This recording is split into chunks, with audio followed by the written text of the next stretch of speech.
يا حاج بلال، من ساعة ما جيت وانت سايبنا وسايب البحر وسايب القعدة الحلوة وماسك الكتاب ده.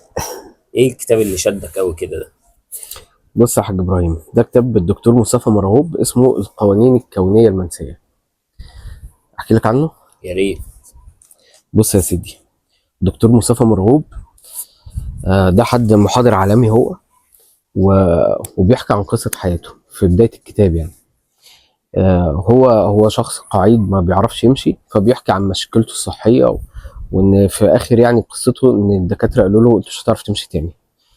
فالدنيا اسودت في وشه، يعني زي ما اي حد بيحصل له في حياته موقف صعبه، لحد ما هو بيقول بقى اكتشفت في الاخر ان الانسان بيعيش اللي هو عايزه، وان هو مسؤول عن كل قرارات حياته.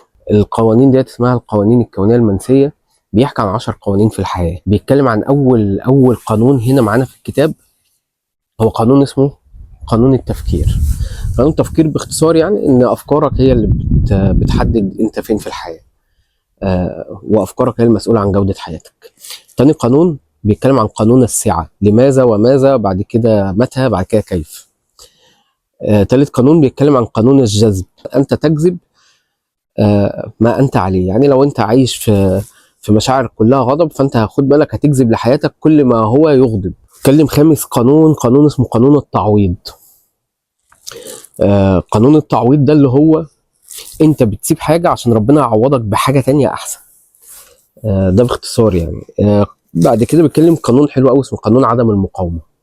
قانون عدم المقاومه باختصار شديد يقول لك ايه: ما تقاومه يزداد ويكبر. وبيكلمك على قانون الغفران، وان انت تسامح. يعني انا اول واحد اسامحه في حياتي هو مين؟ هو الماضي بتاعنا. واول واحد يستحق انه اسامحه واغفر له واديله الغفران هو بلال. اسامح نفسي على اللي فات، واسامح نفسي حتى لو عملت اخطاء دلوقتي، وطبعا بالتبعيه سامح الاخر. وبيقول حته حلوه قوي في قانون الغفران ده. هو اصلا اللي فاهم القانون ده كويس هيعرف ان انا عشان اسامح واحد انا اصلا في الاخر بنفع نفسي أنا. وبيتكلم بعد قانون الغفران عن قانون اسمه التضحيه. وهو يقول لك ايه باختصار برضو: قانون التضحيه ده استبدل الذي هو ادنى بالذي هو خير. بعد كده قانون الطاعه والاتباع، بيقول لك انت المسؤول برضو عن جوده حياتك، وبيحكي في القصه دي. اخر حاجه اللي هو القانون العاشر بقى، قانون النجاح بشكل عام. و... ويقول لك هو النجاح هو ان انت تستمر في هدف غايته نبيله. ازاي النجاح ده مهم، وليه انت المفروض تنجح في الحياه. ان شاء الله اشرحهم لك كده قانون قانون باستفاضه شويه.